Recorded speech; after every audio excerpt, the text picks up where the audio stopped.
Rohingya मुसलमानों के खिलाफ भी योगी सरकार का एक्शन शुरू हो गया है। पाठशाला में अब योगी का वो ऐलान जिससे रोहिंग्या मुसलमानों में भगदड़ मची है, उसका चर्चा।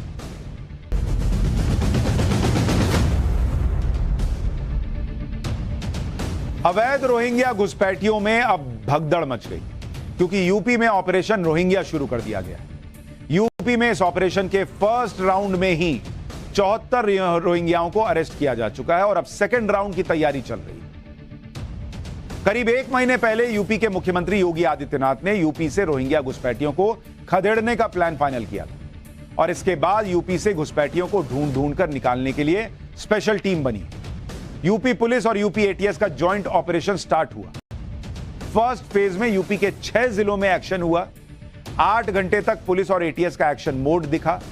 मथुरा, अलीगढ़, गाजियाबाद और हापुड़ में एक्शन हुआ। मेरठ और सहारनपुर में भी सर्च ऑपरेशन चला। तलाशी हुई, कागज चेक किए गए, घुसपैठियों को अरेस्ट किया गया। यूपी एटीएस ने यूपी में 74 रोहिंग्याओं को पकड़ा। इसमें मथुरा से 31 रोहिंग्या पकड़े गए अवैध रूप से घुसे हुए। अलीगढ़ से 17, गाजियाबाद से 4, हापुड़ से 13 रोहिंग्या, मेरठ और सहारनपुर से 2-2 रोहिंग्याओं को अरेस्ट किया गया। सबसे ज्यादा रोहिंग्याओं की गिरफ्तारी मथुरा से हुई है। बताया जा रहा है कि ये सारे रोहिंग्या बांग्लादेश से बॉर्डर क्रॉस करके इंडिया आए। मथुरा के अल्हापुर और कोटा गांव के बीच में इन लोगों ने अपनी पूरी अवैध बस्ती बसा ली। मथुरा में अवैध रोहिंग्या बस्ती जो है, आपको उस पर एक रिपोर्ट दिखाता हूं कि किस तरह से इन लोगों ने पक्के मकान तक बना लिए थे, जिस पर अब योगी सरकार एक्शन ले रही है। यूपी एटीएस और मथुरा पुलिस ने कार्रवाई करते हुए अल्हापुर इलाके से, जो कि मथुरा का इलाका है, वहां से तकरीबन 40 रोहिंग्यों को गिरफ्तार किया है।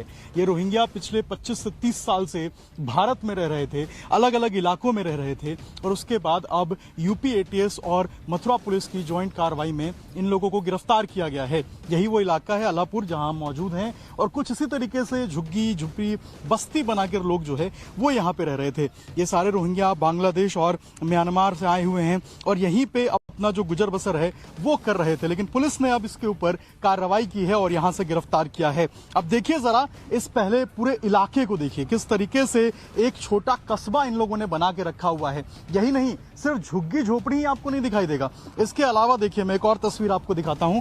यहाँ पे बकायदा पक्के मकान भी जो हैं वो बना दिए गए हैं, यानी कि जो पुराने लोग हैं यहाँ पे, जो 15-16 साल से हैं, उन्होंने अब पक्के मकान बनाने भी यहाँ पे शुरू कर दिए हैं। ये जमीन बताया जा रहा है किसी जो है व्यक्ति की थी जो आसपास ही रहता था और उसने इस जमीन को किराए पे दिया था और उसके बाद यहाँ पे बसना जो है उन लोगों ने शुरू कर दिया था और झुग्गी झोपड़ियों के साथ साथ जो पक्के मकान हैं वो बना दिए थे। शौचालय भी देखिए आपको नजर आएगा, कुछ इस तरीके से शौचालय भी बना दिए गए थे।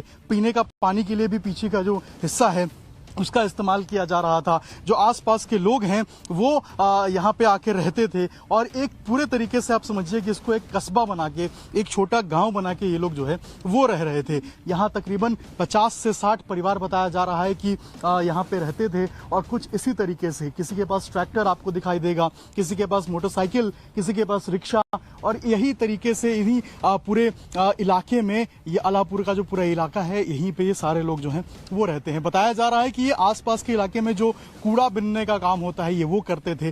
कबाड़ी जो आते हैं वो कबाड़ी खरीदने का काम करते थे, बेचने का काम करते थे। होटल से जो कूड़ा कचरा निकलता था उसको वो चुनने का काम करते थे और उसके बाद अपने परिवार के साथ यहीं रहते थे। यानी जिन पर आरोप है कि अवैध रूप से घुसे हुए रोहिंग्याज हैं, उन पर अब योगी सरकार एक्शन ले रही है। यूपी में रोहिंग्या के खिलाफ एक्शन इसलिए भी तेज हो गया है क्योंकि आप देखिए, यूपी में करीब 3000 रोहिंग्या घुसपैठी हैं, ये कहा जाता है, और देश में 40,000 रोहिंग्या घुसपैठी, सिर्फ 20,000 ही यूएनएचआरसी में रजिस्टर्ड है। रोहिंग्याओं के खिलाफ जो कुछ हुआ उसे आप सिर्फ एक ट्रेलर कह सकते हैं क्योंकि यह ऑपरेशन पूरे यूपी में चलेगा। हर जिले में एक्शन होगा, एक एक घुसपैठियों को ढूंढकर निकाला जाएगा, घुसपैठ का पूरा रूट डिकोड किया जाएगा, कैसे ये रोहिंग्या म्यांमार से अवैध तरीके से यूपी आए, इसकी पूरी जानकारी जुटाई जाएगी और इसी के हिसाब से योगी सरकार एक्शन लेती चली जाएगी। पाठशाला में अब वक्त है अगली क्लास का। पाठशाला में अब ब्रिटेन